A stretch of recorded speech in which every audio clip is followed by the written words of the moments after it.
Hello students, आप सभी का वेलकम है ड्रीम क्लासेस 9th पे। तो आज की जो हमारी क्लास है वो दिख रहा होगा आपको सभी बच्चे को थंबनेल में कि त्रिकोणमिति फॉर्मूले से रिलेटेड है। ठीक है, तो सारे बच्चे एकदम इस क्लास को कोई भी मिस नहीं करेंगे जी, क्योंकि आज की इस क्लास को अगर सभी बच्चे अटेम्प्ट कर लेते हैं तो आज के बाद उनका जो है त्रिकोणमिति में जितना भी पेचीदा टॉपिक है वो एकदम क्लियर हो जाएगा। और एक एक फॉर्मूला, उनको एक भी फॉर्मूला रटने की आवश्यकता नहीं पड़ेगी इस वीडियो को देखने के बाद। तो एकदम अंत तक बने रहिएगा और सारे बच्चे हमें कमेंट में बॉक्स में कमेंट करके बताएंगे कि उनको यह क्लास कैसा लगा। ठीक है, तो चलिए शुरुआत करते हैं आज के इस टॉपिक को। तो एकदम देखिए, स्टार्टिंग से ही शुरू से ही पढ़ेंगे और समझेंगे, समझते जाइएगा, एक एक फॉर्मूला आपका क्लियर रहेगा। सबसे पहले हम लोग जानेंगे त्रिकोणमिति में कितने फॉर्मूले आते हैं और उसको आपको कैसे याद रखनी है। तो सबसे पहले आप समझिए, आपको त्रिकोणमिति में हमेशा जो है ना, वो देखिए नोट करते जाइएगा, नोट्स बनाते चलिएगा, एकदम एक एक टॉपिक हम क्लियर करवाएंगे। हमेशा जो है ना समकोण त्रिभुज का यूज करना है। ठीक है, किसका यूज करना है? समकोण त्रिभुज का। तो अब समकोण त्रिभुज क्या होता है, इसका आप लोग परिभाषा डेफिनेशन याद रखिएगा। ठीक है, इसका यूज आएगा, उसमें लिखना है आपको कि वैसा त्रिभुज, देखिए समझिएगा, वैसा त्रिभुज जिसका एक कोण 90 डिग्री हो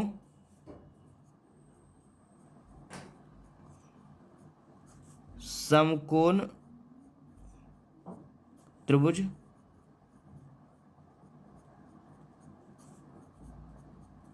कहलाता है। चलिए सभी नोट करिए इसको। देखिए हमने क्या लिखा समकोण त्रिभुज के बारे में, वैसा त्रिभुज जिसका एक कोण 90 डिग्री हो। और हमेशा देखिए समकोण त्रिभुज का जो फिगर बनेगा वो या तो इस तरह से आप बनाइएगा या नॉर्मली में इस तरह से बनाइएगा, इसको पलट करके। ठीक है, तो देखिए यहाँ पर हम लोग इसको 90 डिग्री रखेंगे और ये हमारा हो जाएगा समकोण। यानी अगर इसको हम नाम देंगे ABC और इसको आप कुछ भी मान लीजिए, ये न्यून कोण में आएगा और ये हमारा क्या हो जाएगा? समकोण। ठीक है, तो ये हमारा पूरा बन जाएगा समकोण त्रिभुज। यानी इस त्रिभुज का देखिए एक कोण 90 डिग्री है, तो बाकी तो ऑटोमेटिकली दोनों कम होगा 90 से, क्योंकि टोटल हमें चाहिए कितना? 180 डिग्री, ये तो मालूम ही होगा। तो समकोण त्रिभुज का परिभाषा आप लोग अच्छे से समझ जाइए, वैसा त्रिभुज जिसका एक कोण 90 डिग्री हो समकोण त्रिभुज कहलाएगा। अब हम लोग बात करेंगे अपने मेन टॉपिक पे, ये तो हमारा त्रिभुज वाला सेशन था। अब हम लोग हमेशा यूज करेंगे त्रिकोणमिति में इसी समकोण त्रिभुज के बारे में डिटेल से पढ़ेंगे। तो देखिए आपको फॉर्मूला याद रखने का तरीका और टॉपिक को समझते जाइएगा, एकदम बेसिकली में याद रखिएगा। ये जो हम लोग समकोण त्रिभुज को इस तरह से बनाते हैं, इस तरह से, ठीक है, तो याद रखिएगा इस समकोण त्रिभुज में सबसे बड़ी भुजा हमेशा कर्ण होती है। तो देखिए सबसे बड़ी भुजा ये दिख रही है, ये तिरछे जो है, ठीक है, तिरछी ऊंचाई वाली। और नीचे वाला हमारा बेस होता है, यानी आधार का काम करता है।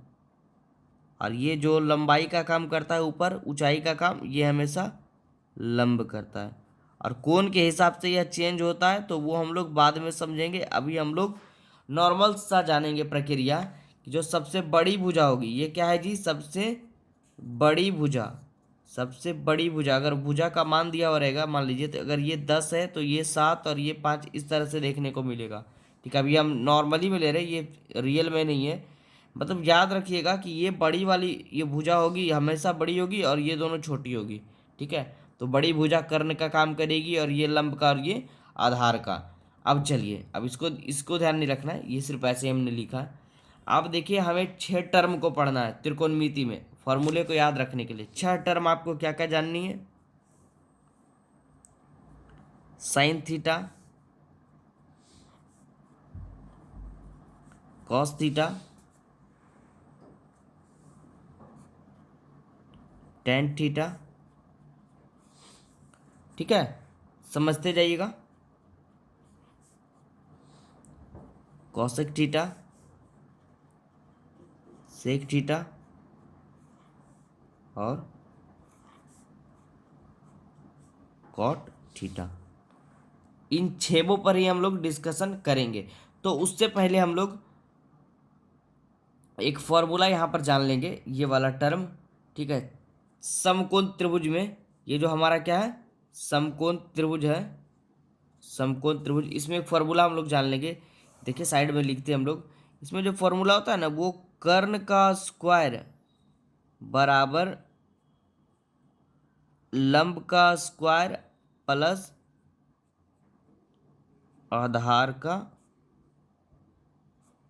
स्क्वायर, ये हमारा एक फॉर्मूला बनता है। यानी कि हम लोग कह सकते हैं कि इस बड़ी भुजा, कर्ण का काम कौन कर रहा है, बड़ी भुजा, तो इस बड़ी भुजा का जो स्क्वायर होता है ना, वो अन्य दो भुजाओं के वर्गों के योग के बराबर होता है। यानी देखिए, ये बड़ी भुजा का स्क्वायर यानी कर्ण का स्क्वायर अन्य दो भुजाओं यानी लंब और आधार के वर्गों के योग, योग का मतलब जोड़ के, बराबर होता है। तो एक टर्म याद रखिएगा, जो बड़ी भुजा का स्क्वायर होगा वो अन्य दो भुजाओं के वर्गों के योग के बराबर होगा।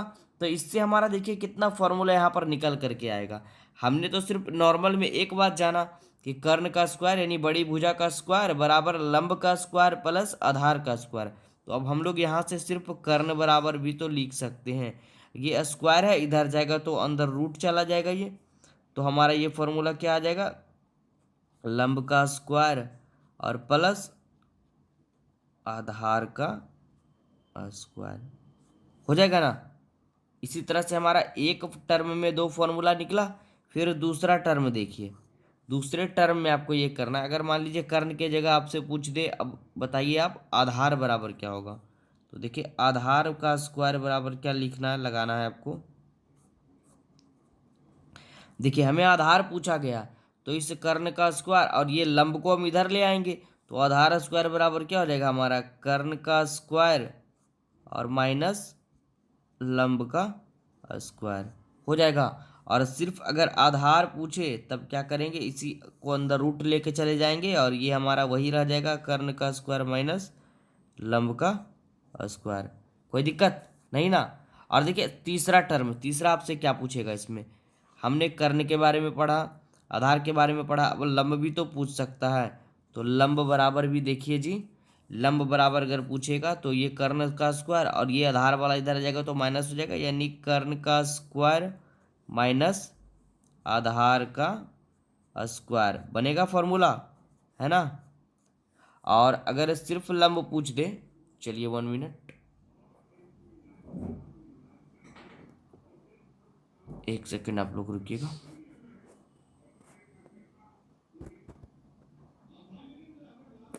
चलिए ठीक है, अब हमसे लंब बराबर पूछा तो हम लोग क्या लिखेंगे, लंब बराबर कर्ण का स्क्वायर और ये प्लस वाला इधर आएगा तो माइनस आधार का स्क्वायर। और अगर ये लंब स्क्वायर बराबर जी, और सिर्फ लंब पूछे तब क्या करना है, अंदर रूट लगा देना है, कर्ण का स्क्वायर और माइनस आधार का स्क्वायर।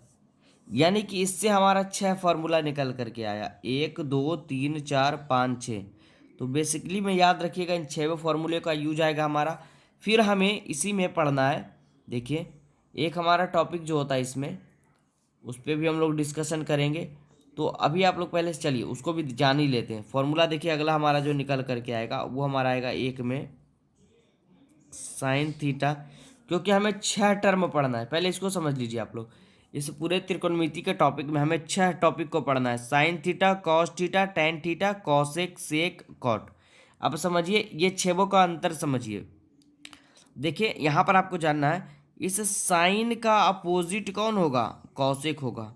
अपोजिट का मतलब उल्टा होगा, ठीक है। साइन का उल्टा कौन होगा, कॉसेक होगा। और कॉस का उल्टा यहाँ पर हमारा सेक होगा। और टेन का उल्टा कौन होगा, नीचे वाला कॉट होगा। ये क्या होगा, अपोजिट। अपोजिट कहने का मतलब हो गया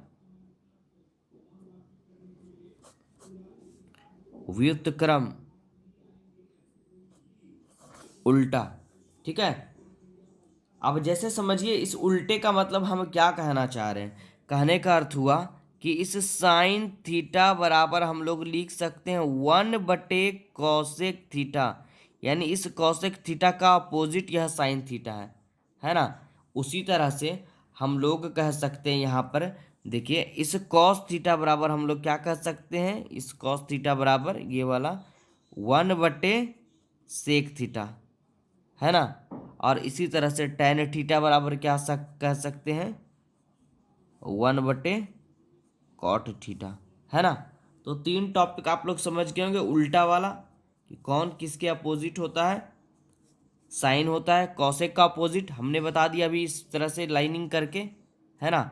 साइन होता है कॉसेक के अपोजिट, कॉस होता है सेक के अपोजिट, और टेन होता है कॉट के अपोजिट। क्लियर है, यहाँ तक कोई दिक्कत।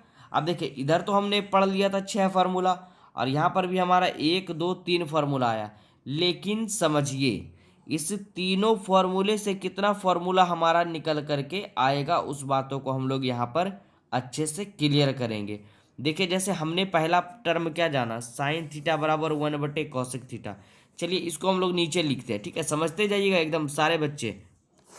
यहाँ पर देखिए लिखते हैं साइन थीटा बराबर हमने क्या पढ़ा, 1/कॉसेक थीटा, है ना। अभी ऊपर पढ़ा हमने, ये जो साइन है ना बाबू, ये साइन वो किसके अपोजिट होता है, कॉसेक के अपोजिट होता है, ठीक है। तो यहाँ पर हमने नीचे लिखा साइन थीटा बराबर 1/कॉसेक थीटा, पहले वाले टर्म को हमने लिया है, ठीक है। अब देखिए समझिए, जब हम लोग ये कह सकते हैं कि ये देखिए साइन का अपोजिट कॉसेक होगा, तो कॉसेक का अपोजिट भी तो साइन होगा। तो हम लोग यहाँ से ये भी तो लिख सकते हैं कि कॉसेक थीटा इक्वल टू 1/साइन थीटा, है ना। एक फॉर्मूला और हमारा बन गया, ये हमारा कितना हो गया, 2 फॉर्मूला। और अब देखिए हमारा एक और फॉर्मूला क्या निकल करके आएगा, इस साइन थीटा बराबर हमने शुरू में लिखा 1/कॉसेक थीटा, ये हमने लिखा यहाँ पर सेम चीज। और इसके नीचे कुछ नहीं तो 1 अगर हम देते हैं, तो अगर क्रॉस में गुना करिएगा तो देखिए साइन थीटा गुने कॉसेक थीटा बराबर 1 गुने 1 कितना, 1। यानी कि हमारा एक और फॉर्मूला यहाँ पर निकलेगा, क्या निकलेगा, साइन थीटा गुने कॉसेक थीटा इक्वल टू 1, ठीक है। तो ये 3 फॉर्मूला हमारा यहाँ पर से निकल करके आया एक टर्म से, ठीक है। और इसी तरह से अगले 2 टर्म से भी हमारा ये वाला टर्म जो है, इससे भी 3 फॉर्मूला निकलेगा और इससे भी 3 फॉर्मूला निकलेगा, ठीक है। अब देखिए हम लोग कैसे इसको समझते हैं और निकालते हैं। देखिए अगला जो हमारा निकलेगा 2 नंबर, समझिएगा सारे बच्चे, 2 नंबर हमारा हो जाएगा कॉस थीटा बराबर हमने क्या पढ़ा, 1/सेक थीटा पढ़ा ना। साइन थीटा बराबर पढ़ा हमने 1/कॉसेक थीटा, और कॉस थीटा बराबर पढ़ा था 1/सेक थीटा। तो फिर हम लोग इसको सेक थीटा बराबर भी तो लिख सकते हैं 1/कॉस थीटा, क्योंकि ये जब इसके अपोजिट है तो ये भी तो इसके अपोजिट होगा। 2 फॉर्मूला यहाँ पर निकला इसका। और तीसरा क्या हो जाएगा, जो उसमें हमारा जो पहला था, यानी कि अगर इसके नीचे 1 है तो क्रॉस में अगर गुना करिएगा तो ये हमारा क्या हो जाएगा, कॉस थीटा और गुने सेक थीटा इक्वल टू क्या, 1। ये भी तो फॉर्मूला निकलेगा, है ना। और लास्ट हमारा तीसरा टॉपिक बच गया था। तीसरा टॉपिक हमने पढ़ा था जी कि टैन थीटा बराबर 1/कॉट थीटा, ये अपोजिट वाला, है ना। तो इसके बारे में भी हम लोग जानेंगे, तो वही फॉर्मूला निकलेगा। फिर हम लोग कॉट थीटा बराबर भी तो लिख सकते हैं 1/टैन थीटा, है ना। और क्रॉस में जब गुना करेंगे तो टैन थीटा और into cot theta equal to 1। तो 3 फॉर्मूला हमारा यहाँ से भी निकल करके आ गया, है ना। तो 6, ये देखिए 3 3 6 3 9 फार्मूला हमारा इससे बना, 9 बना। और पीछे हम लोगों ने 6 फार्मूले को ये वाला पढ़ा था, ये देखिए ये 6 पढ़ा था हमने शुरू में। तो 9 6 15 फार्मूला हमारा बन गया। अब हम लोग आते हैं थोड़ा सा और एक टॉपिक को पढ़ लेते हैं, फिर इसके अगले पार्ट को आप लोग जरूर देखिएगा। आपका एक एक टॉपिक त्रिकोणमिति वाला क्लियर करवाएंगे। अब हम लोग थोड़ा सा और जानेंगे, एक फॉर्मूला हमारा और भी निकलता है, वो निकलता है लंब कर्ण आधार वाला, उससे रिलेटेड रहता है, ठीक है। जैसा कि हमने अभी ऊपर पढ़ा था कि कर्ण स्क्वायर बराबर हमने पढ़ा था जी, देखिए कर्ण स्क्वायर बराबर हमने क्या पढ़ा, लंब का स्क्वायर और प्लस आधार का स्क्वायर। तो इसी से रिलेटेड एक फॉर्मूला हमारा बनता है कि अगर साइन थीटा बराबर संबंध पूछे इन सब में क्या होगा, तो हमेशा आपको क्या लिखना है, लंब बटे कर्ण। देखिए यहाँ से एक टॉपिक क्लियर होगा आपका साइन थीटा बराबर लिखना है लंब बटे कर्ण, तीन को ही याद रखेंगे। कॉस थीटा बराबर क्या लिखेंगे, आधार बटे कर्ण, ठीक है। और टेन थीटा बराबर क्या लिखेंगे, लंब बटे आधार। देखिए तीनों को समझिए, फिर तीन अपने आप कर लोगे। यहाँ पर देखिए एकदम टॉपिक आपके सामने है और सारा चीज एकदम क्लियर है। साइन थीटा बराबर लिखना है लंब बटे कर्ण, जो इस तरह से हमारा त्रिकोणमिति ये बनता है, समकोण त्रिभुज इस तरह से बन रहा था ना, इस तरह से ये हमारा कर्ण था, ये आधार था और ये लंब था। यानी अगर साइन थीटा पूछे तो क्या करना है, लंब बटे कर्ण, इन दोनों को बटा कर देना है। कॉस थीटा पूछे आधार बटे कर्ण, टेन थीटा लंब बटे आधार। इन तीनों को अगर आप याद कर लेते हैं हल्का सा भी, तो फिर देखिए अगला हमारा, क्योंकि हमें तो 6 टर्म ही पढ़ना है, साइन कॉस टेन, अगला क्या पढ़ना है, कॉसेक, कॉस, ये सॉरी सेक और कॉट, है ना, यही पढ़ना है ना। चलिए तो देखिए अगला तीन फॉर्मूला को हम खुद से कैसे लिख सकते हैं। देखिए साइन थीटा बराबर लंब बटे कर्ण, हम लोग जानते हैं कि साइन का अपोजिट कौन होता है, कौशिक होता है। तो जब साइन का फॉर्मूला लंब बटे कर्ण होगा तो कौशिक का फॉर्मूला नहीं हो जाएगा, कर्ण बटा लंब अपने आप हो जाएगा जी, कोई दिक्कत, क्योंकि ये इसके अपोजिट होता है। उसी तरह से कॉस का अपोजिट कौन होता है, सेक होता है। तो जब कॉस थीटा बराबर आधार बटे कर्ण, तो सेक थीटा बराबर क्या होगा बाबू, कर्ण बटे आधार होगा, है ना। और जब टेन थीटा बराबर लंब बटे आधार होगा तो कॉट थीटा बराबर आधार बटे लंब होगा, कोई दिक्कत। यानी 6 फॉर्मूला हमारा यहाँ पर भी क्लियर होता है ना। चलिए, और ये हमारा 6 फार्मूला ये हो गया, 9 फार्मूला ऊपर हो गया, 9 6 15 और 6 हमने पहले पढ़ा, 21 फार्मूले हम लोगों ने यहाँ पर डिस्कशन कर लिया। और 2 फार्मूला को आप लोग एक बार और थोड़ा सा समझ लीजिए, उसके बाद अगले पार्ट में आपका एक एक टॉपिक को हम क्लियर करवा कर आपका त्रिकोणमिति का सेशन जो है वो क्लियर करवा देंगे। अब आप लोग नॉर्मली में एक फार्मूला याद रखिएगा जो बेहद ही इंपॉर्टेंट होता है चैप्टर के रिलेटेड से, याद रखिएगा, साइन थीटा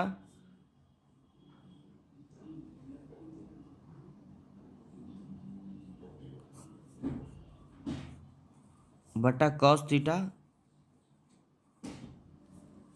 बराबर टेन थीटा, और उसी तरह से हमारा कॉस थीटा बटे साइन थीटा बराबर, ये 2 फॉर्मूला थोड़ा सा समझ लीजिए अच्छे से। फॉर्मूला हमारा ये है, अगर आप इधर से भी याद करोगे तो वही चीज़ पड़ेगा। एक फॉर्मूला हमारा बनता है टेन थीटा बराबर, ठीक है, इसी से समझिए, फिर ये आपका अपने आप क्लियर हो जाएगा। टेन थीटा बराबर फॉर्मूला बनता है हमारा साइन थीटा और बटे में कॉस थीटा। एक फॉर्मूला याद रखिए आप, ये वाला देखिए जो हमने लिखा है अभी, टेन थीटा बराबर साइन थीटा बटे कॉस थीटा।